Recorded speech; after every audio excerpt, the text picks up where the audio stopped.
for an op. Man, y'all cannot have you talking crazy. He could get bullets all in his brain. I'ma be up on my shit, staying all in my lane. In my lane, there's no traffic. Run up on me, it get tragic. On my dick, little bitch, she smacking. She leak throat and then she gagging. With this heat, yeah, I'm blasting. He on fire, yeah, no hazard. Make him disappear like Casper. He can't breathe like it's asthma. I see two niggas like plasma. You tryna run, better run faster. I'm in the cut, yeah, no dagger. I'm on my bag, but ain't no bragger. 30 hit that boy like Bigo. Light him up, just like disco. Smoke that boy, just like Bisco. You gassed him up, just like Siggo. One hit quick, that's that quick. Go pop that.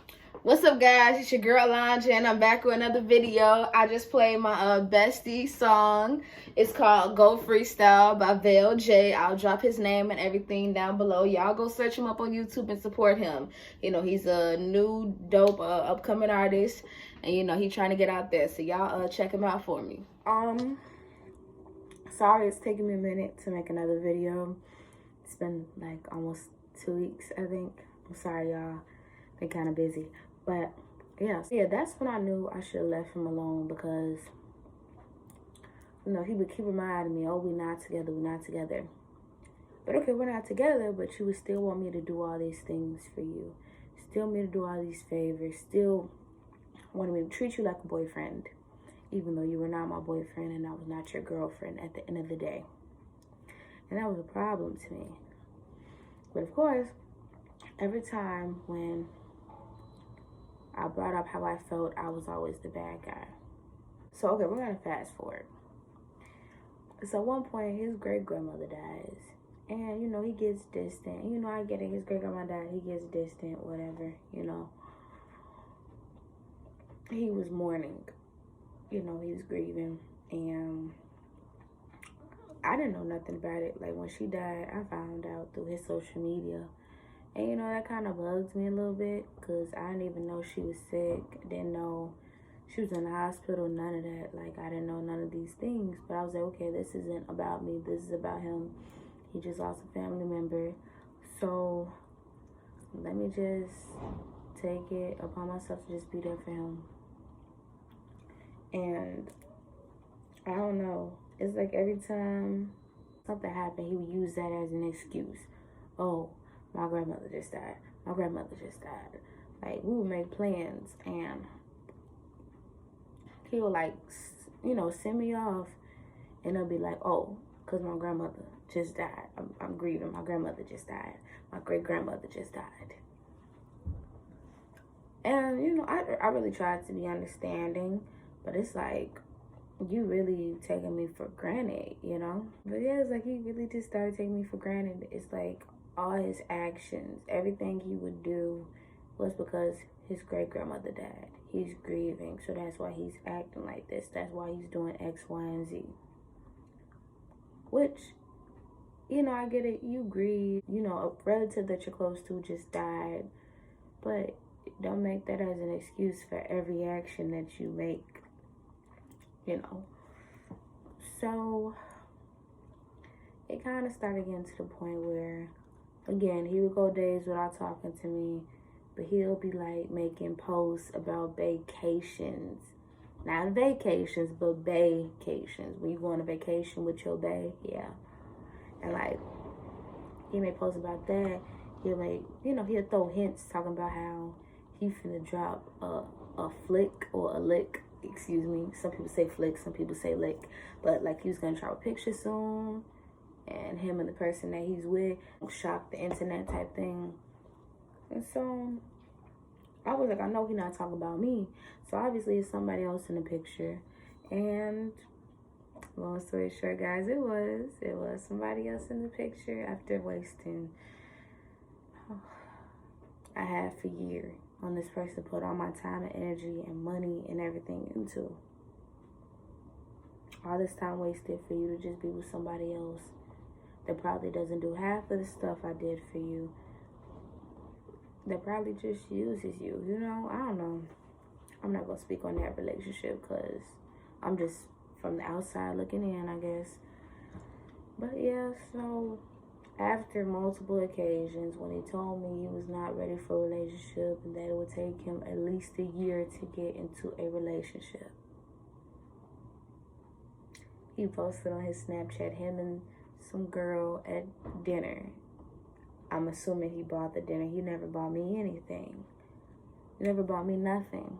But he never posted me nothing. But here you are posting this girl, y'all out to dinner and all this stuff. So I was like, wow. And it's like, I didn't see it first. One of my friends had saw it. They texted me and they were like, you know, did you see Chad's story, like his Snapchat story? I said, no. They like, go look at it. I look at it. I see it.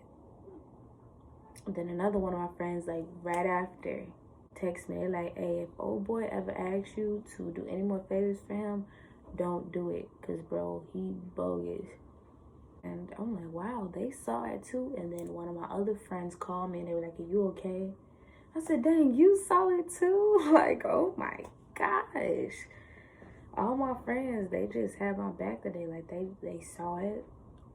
They brought it to my attention. And I was just like, wow. What was so weird about this girl, you know? I wasted all my time and effort into you.